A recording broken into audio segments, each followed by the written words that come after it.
ماہ سفر میں کسی بھی دن کالے چنوں کا صدقہ اس طرح سے کر دو، سارا سال بلاؤں سے، برے اثرات سے اللہ کی حفاظت میں آ جاؤ گے۔ بس ایک صدقہ بتائے گئے طریقے سے دے کر پورا سال بے فکر ہو جاؤ۔ بسم اللہ الرحمن الرحیم۔ ناظرین اکرام، ماہ سفر کے مبارک ایام شروع ہو چکے ہیں۔ یہ وہ مہینہ ہے جس کے بارے میں بہت سے لوگوں کے ذہنوں میں مختلف غلط فہمیاں اور بے بنیاد باتیں پائی جاتی ہیں، لیکن ایک سچے مسلمان کا یقین صرف اور صرف اللہ رب العزت پر ہوتا ہے۔ اسلام نے ہمیں یہ تعلیم دی ہے، کسی مہینے یا دن بذات خود منحوس نہیں سمجھا جاتا، بلکہ خیر و برکت صرف اللہ تعالیٰ کے حکم سے ملتی ہے، اور آزمائش بھی اسی کے حکم سے آتی ہے۔ اسی لیے اگر آپ چاہتے ہیں ماہ سفر کا یہ وقت آپ کے لیے رحمت، برکت، رزق میں وسعت، دل کے سکون، اللہ تعالیٰ کے رضا کا ذریعہ بن جائے، تو آج کی یہ ویڈیو آخر تک ضرور دیکھے گا۔ دنیا کا ہر انسان کسی نہ کسی آزمائش سے گزر رہا ہے۔ کوئی رزق کی تنگی میں مبتلا ہے، کوئی قرض کے بوجھ میں تلے دبا ہوا ہے، کوئی بیماری سے پریشان ہے، کسی کے گھر میں سکون نہیں، کوئی بے روزگار ہے، کوئی اپنے اولاد کے لیے فکر مند ہے، کوئی برسوں سے دعا مانگ رہا ہے مگر ابھی تک قبولیت کا انتظار کر رہا ہے۔ یاد رکھیں، جب دنیا کے تمام دروازے بند ہوتے ہیں، محسوس ہو، تب بھی اللہ تعالیٰ کی رحمت کا دروازہ کبھی بند نہیں ہوتا۔ وہی رب ہے جو ایک لمحے میں ناممکن کو ممکن بنا دیتا ہے، فقیر کو غنی کر دیتا ہے، بیماری کو شفا عطا فرما دیتا ہے، پریشان دلوں کو سکون دیتا ہے، بے سہارے بندوں کا سہارا بن جاتا ہے۔ اسی لیے اسلام نے ہمیں صدقہ، دعا، استغفار، ذکر الہی، نماز کی پابندی کی تلقین فرمائی ہے۔ یہ وہ اعمال ہیں جو بندے کو اپنے رب کے قریب کرتے ہیں، اس کے دل میں امید کے شمع روشن رکھتے ہیں۔ آج ہم ماہ سفر میں کالے چنوں کے صدقے کے بارے میں بات کریں گے، لیکن اس سے پہلے صدقے کی عظمت، اس کے ادب کو سمجھنا بے حد ضروری ہے، کیونکہ اللہ تعالیٰ کے ہاں وہی عمل زیادہ محبوب ہوتا ہے جو خلوص نیت اور سنت کے مطابق کیا جائے۔ لہٰذا ویڈیو کا آخر تک ضرور دیکھیں، کیونکہ آخر میں آپ کو اس صدقے کا مکمل طریقہ، ضرور احتیاطی اور اہم باتیں بھی بتاؤں گا جن کا خیال رکھنا ہر مسلمان کے لیے ضروری ہے۔ ناظرین اکرام، اسلام میں ہمیں صدقہ صرف مال خرچ کرنے کا نام نہیں، بلکہ اللہ تعالیٰ کی رضا، اس کی رحمت، اس کے قرب کو حاصل کرنے کا ایک عظیم ذریعہ ہے۔ جب کوئی بندہ خالص اللہ کو راضی کے لیے اپنے مال میں سے کچھ حصہ اللہ کے راہ میں خرچ کرتا ہے، تو حقیقت میں وہ اپنے رب پر بھروسہ اور اپنی بندگی کا اظہار کرتا ہے۔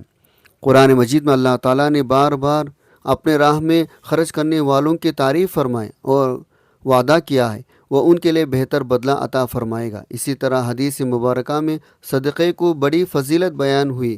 اللہ کے نبی نے صدقہ کرنے کی ترغیب دی، بتایا یہ نیکی کا عظیم ذریعہ ہے، اس لیے ہر مسلمان کو اپنی استطاعت کے مطابق صدقہ کرتے رہنا چاہیے، اور اس کا اجر صرف اللہ تعالیٰ سے امید رکھنی چاہیے۔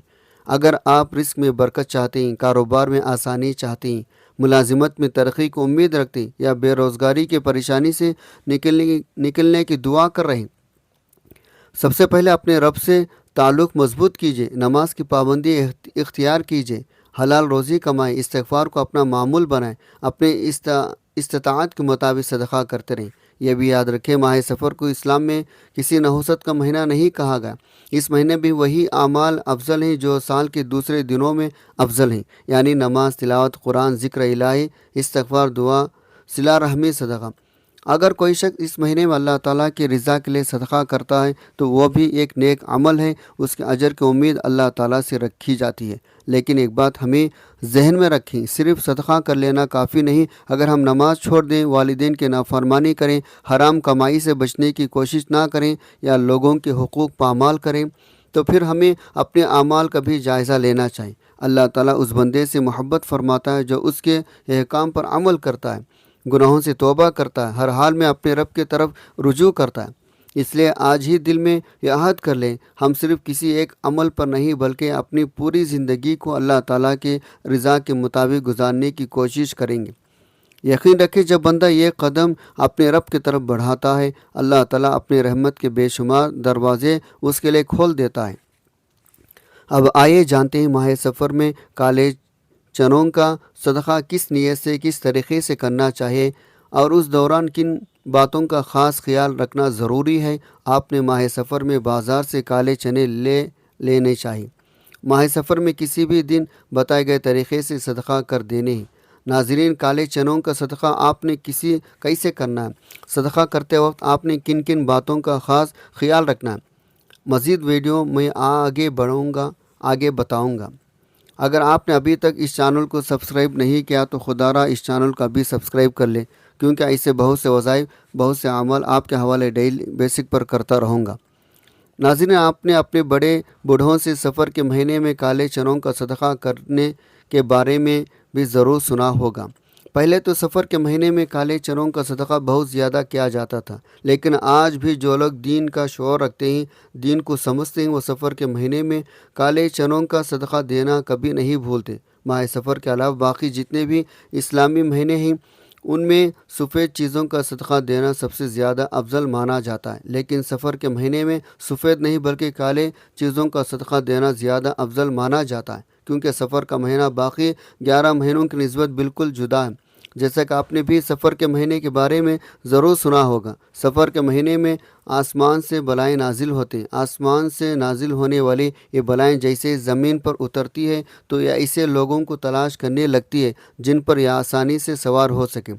جن لوگوں نے سفر کے مہینے میں صدقہ کیا ہوتا، خاص کر کالے چیز کا صدقہ کیا ہوتا، جیسا کہ کالے چنوں کا صدقہ کیا ہوتا، تو بلائیں کسی بھی صورت اس شخص پر سوار نہیں ہو پاتے، یہ ان پر سوار ہو جاتے ہیں پورے سال کے لیے، یعنی آئندہ سفر کا مہینہ آنے تک ان کے لیے اوپر ہی سوار رہتی ہے۔ آسمان سے اترنے والی ہر بلا اپنے ساتھ کوئی نہ کوئی مخصوص مصیبت یا پریشانی لے کر آتی ہے، جیسا کہ کچھ بلائیں اپنے ساتھ بیماری لے کر آتی ہے، کچھ رزق کی تنگی کی، کچھ رزق میں بے برکتی، کچھ اچانک آنے والے حادثات، جبکہ کچھ لڑائی جھگڑے اپنے ساتھ لے کر آتی ہے۔ اب اگر کسی شخص پر ایک ایسے بلا سوار ہو جائے جو اپنے ساتھ رزق کی تنگی لے کر آئے تو وہ شخص سخت غربت، رزق کی تنگی کا شکار ہو جائے گا۔ پھر وہ شخص جتنی مرضی کوشش کر لے، جو مرضی حکمت چلے لے، کبھی بھی رزق دولت کے حوالے سے خوشحال نہیں ہو پائے گا۔ اسی طرح اگر کسی شخص پر ایسے بلا سوار ہو جائے جو اپنے ساتھ بیماری لے کر آئے تو پھر وہ شخص بیمار رہنے لگا جاتا ہے۔ ڈاکٹر لاکھ کوشش کر لے، ڈاکٹروں کو سمجھ ہی نہیں آتی اس شخص کو اصل مرض کیا ہے۔ لیکن پیارے بہن بھائیوں، اگر آپ سفر کے مہینے میں کالے چنوں کا صدقہ کر دیتے ہیں تو نہ صرف آپ آسمانی نازل ہونے والی ان تمام بلاؤں سے محفوظ ہو جاتے ہیں، بلکہ سفر کے مہینے میں کالے چنوں کا صدقہ کرنے سے آپ کی ہر حاجت، ہر دعا، آپ کے دل میں جو بھی خواہش ہے ایسے پوری ہوگی جیسے پورے ہونے کا حق بنتا ہے۔ اگر آپ دولت مند بننا چاہتے ہیں، آپ کے گھر میں پیسہ رزق رکھنے کی جگہ نہیں ہوگی، یا آپ نے کسی مقصد میں کامیاب ہونا چاہتے ہیں، آپ نظر بد سے بھی کافی حد تک محفوظ ہو جائیں، ہم آپ کو بتا دیتے ہیں آپ نے کالے چنوں کا صدقہ کیسے دینا ہے، کس بات کا آپ نے خاص خیال رکھنا ہے۔ لیکن اس سے پہلے میں آپ کو کالے چنوں کا صدقے کے بارے میں بتاؤں، اس ویڈیو کو لائک کر دیں، یا آپ کا پیار ہوتا ہے، اس سے ہمارے حوصلہ افزائی ہوتی ہے، اچھا محسوس ہوتا ہے۔ تو آئیے ناظرین، اب ہم جان لیتے ہیں آپ نے ماہ سفر میں کالے چنوں کا صدقہ کیسے کرنا ہے۔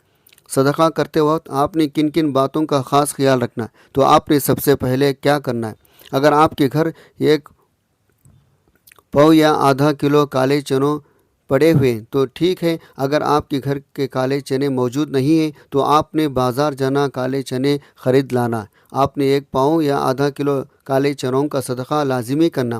کالے چنوں کا لانے کے بعد آپ نے ان چنوں کو اپنے پاس رکھ لینا ہے۔ باوضو ہو کر سب سے پہلے آپ نے نبی صلی اللہ علیہ وسلم کے ذات اقدس پر 3 بار درود پاک پڑھنا۔ درود پاک آپ کون سا بھی پڑھ سکتے ہیں، آپ نماز والا درود ابراہیمی پڑھ لیں تو یہ سب سے بہتر ہے، کیونکہ درود ابراہیمی کی فضیلت و برکت سب سے زیادہ ہے۔ آپ کون سا پڑھنا چاہتے ہیں یہ آپ کی مرضی ہے، درود پاک کو آپ نے اچھے طریقے سے پڑھنا ہے۔ نبی پاک صلی اللہ علیہ وسلم کے پاک فرمان کا مفہوم ہے، جو شخص مجھ پر 1 مرتبہ درود بھیجتا ہے، اللہ تعالیٰ اس پر 10 رحمتیں نازل فرماتا ہے، اس کے 10 گناہ مٹا دیتا ہے، اس کے 10 درجات بلند کر دیتا ہے۔ اس کے علاوہ درود شریف کثرت سے پڑھا جائے تو پریشانوں سے نجات ملتی ہے۔ درود ابراہیمی ایک بار میرے ساتھ بھی پڑھے گا تاکہ ثواب ہو۔ اللہم صلی علی محمد وعلی آل محمد کما صلیت علی ابراہیم وعلی آل ابراہیم انک حمید مجید۔ اللہم بارک علی محمد وعلی آل محمد